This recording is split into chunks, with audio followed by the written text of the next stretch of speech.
سیرت مصطفیٰ صلی اللہ علیہ وآلہ وسلم کی قسط نمبر 35 کا آج آغاز کیا جائے گا۔ آج ہجرت کے تیسرے سال کا آغاز ہوگا، جس میں جنگ احد کا بیان ہوگا اور مزید تیسری ہجری کا بیان ہوگا۔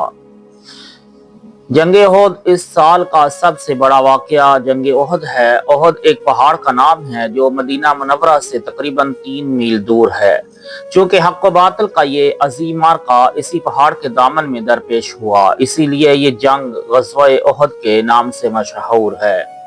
اور قرآن مجید کی مختلف آیتوں میں اس لڑائی کے واقعات کا خداوند عالم نے تذکرہ فرمایا ہے۔ جنگ احد کا سبب یہ آپ پڑھ چکے ہیں کہ جنگ بدر میں 70 کفار قتل اور 70 گرفتار ہوئے تھے، اور جو قتل ہوئے ان میں سے اکثر کفار قریش کے سردار بلکہ تاجدار تھے۔ اس بنا پر مکہ کا ایک گھر ماتم کدا بنا ہوا تھا، اور قریش کا بچہ بچہ جوش انتقام میں آتش غیظ و غضب کا تنور بن کر مسلمانوں سے لڑنے کے لیے بے قرار تھا۔ عرب خصوصاً قریش کا یہ طرز امتیاز تھا کہ وہ اپنے ایک ایک مقتول کے خون کا بدلہ لینے کو اتنا بڑا فرض سمجھتے تھے جس کو ادا کیے بغیر گویا ان کی ہستی قائم نہیں رہ سکتی تھی۔ چنانچہ جنگ بدر کے مقتولوں کے ماتم سے جب قریشیوں کو فرصت ملی تو انہوں نے یہ عزم کر لیا کہ جس قدر ممکن ہو جلد سے جلد مسلمانوں سے اپنے مقتولوں کے خون کا بدلہ لینا چاہیے۔ چنانچہ ابو جہل کا بیٹا کرما اور امیہ کا لڑکا صفوان اور دوسرے کفار قریش اور ان کے باپ بہن کے باپ بھائی بیٹے جنگ بدر میں قتل ہو چکے تھے۔ سب کے سب ابو سفیان کے پاس گئے اور کہا کہ مسلمانوں نے ہماری قوم کے تمام سرداروں کو قتل کر ڈالا ہے، اس کا بدلہ لینا ہمارا قومی فریضہ ہے، لہٰذا ہماری خواہش ہے کہ قریش کی مشترکہ تجارت میں امسال جتنا نفع ہوا ہے وہ سب قوم کی جنگی فنڈ میں جمع ہو جانا چاہیے، اور اس رقم سے بہترین ہتھیار خرید کر اپنی لشکری طاقت بہت جلد مضبوط کر لینی چاہیے، اور پھر ایک عظیم فوج لے کر مدینہ پر چڑھائی کر کے بانی اسلام اور مسلمانوں کو دنیا سے نیست و نابود کر دینا چاہیے۔ ابو سفیان نے خوشی خوشی قریش کی اس درخواست کو منظور کر لیا، لیکن قریش کو جنگ بدر سے یہ تجربہ ہو چکا تھا کہ مسلمانوں سے لڑنا کوئی آسان کام نہیں ہے۔ آندھیوں اور طوفانوں کا مقابلہ، سمندر کی موجوں سے ٹکرانا، پہاڑوں سے ٹکر لینا بہت آسان ہے، مگر محمد رسول اللہ صلی اللہ علیہ وآلہ وسلم کے عاشقوں سے جنگ کرنا بڑا ہی مشکل کام ہے۔ اس لیے انہوں نے اپنی جنگی طاقت میں بہت اضافہ کرنا نہایت ضروری خیال کیا۔ چنانچہ ان لوگوں نے ہتھیاروں کی تیاری اور سامان جنگ کی خریداری میں پاکستان کی طرح روپیہ بہانے کے ساتھ ساتھ پورے عرب میں جنگ کا جوش اور لڑائی کا بخار پھیلانے کے لیے بڑے بڑے شاعروں کو منتخب کیا، جو اپنی آتش بیانی سے تمام قبائل عرب میں جوش انتقام کی آگ لگا دے۔ امر جمحی اور مسافہ یہ دونوں اپنی شاعری میں طاق اور آتش بیانی میں شہرۂ آفاق تھے۔ ان دونوں نے باقاعدہ دورہ کر کے تمام قبائل عرب میں ایسا جوش اور اشتعال پیدا کر دیا کہ بچہ بچہ خون کا بدلہ کا نعرہ لگاتے ہوئے مرنے اور مارنے پر تیار ہو گیا، جس کا نتیجہ یہ ہوا کہ ایک بہت بڑی فوج تیار ہو گئی۔ مردوں کے ساتھ ساتھ بڑے بڑے معزز اور مالدار گھرانوں کی عورتیں بھی جوش انتقام سے لبریز ہو کر فوج میں شامل ہو گئیں، جن کے باپ بھائی بیٹے شوہر جنگ بدر میں قتل ہوئے تھے، اور ان عورتوں نے قسم کھا لی تھی کہ ہم اپنے رشتہ داروں کے قاتلوں کا خون پی کر ہی دم لیں گے۔ حضور صلی اللہ علیہ وآلہ وسلم کے چچا حضرت حمزہ رضی اللہ تعالی عنہ نے ہند کے باپ عتبہ اور جبیر بن مطعم کے چچا کو جنگ بدر میں قتل کیا تھا۔ اسی بنا پر ہند نے وحشی کو، جو جبیر بن مطعم کا غلام تھا، حضرت حمزہ رضی اللہ تعالی عنہ کے قتل پر آمادہ کیا، اور یہ وعدہ کیا کہ اگر اس نے حضرت حمزہ رضی اللہ تعالی عنہ کو قتل کر دیا تو وہ اس کا کارگزاری کے صلہ میں آزاد کر دیا جائے گا۔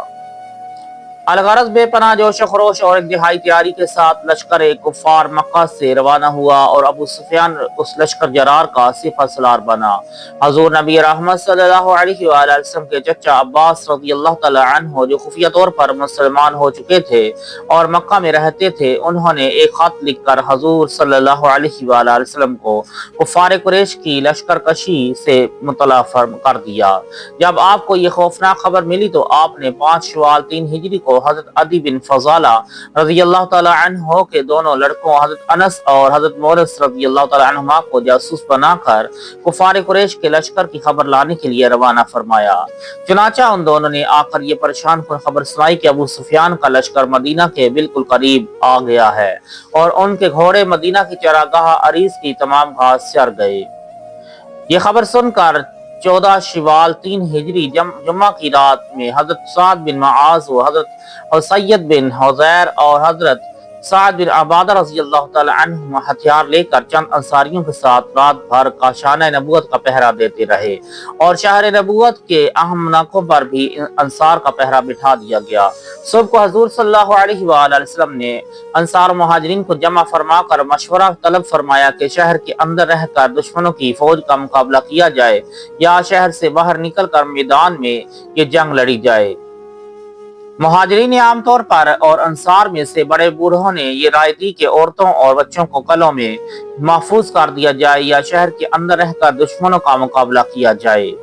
منافقوں کا سردار عبداللہ بن ابی بھی اس مجلس میں موجود تھا۔ اس نے بھی یہی کہا کہ شہر میں پناہ گیر ہو کر کفار قریش کے حملوں کی مدافعت کی جائے، مگر چند کم سن نوجوان جو جنگ بدر میں شریک نہیں ہوئے تھے اور جوش جہاد میں آپس سے باہر ہو رہے تھے، وہ اس رائے پر اڑ گئے کہ میدان میں نکل کر ان دشمنان اسلام سے فیصلہ کن جنگ لڑی جائے۔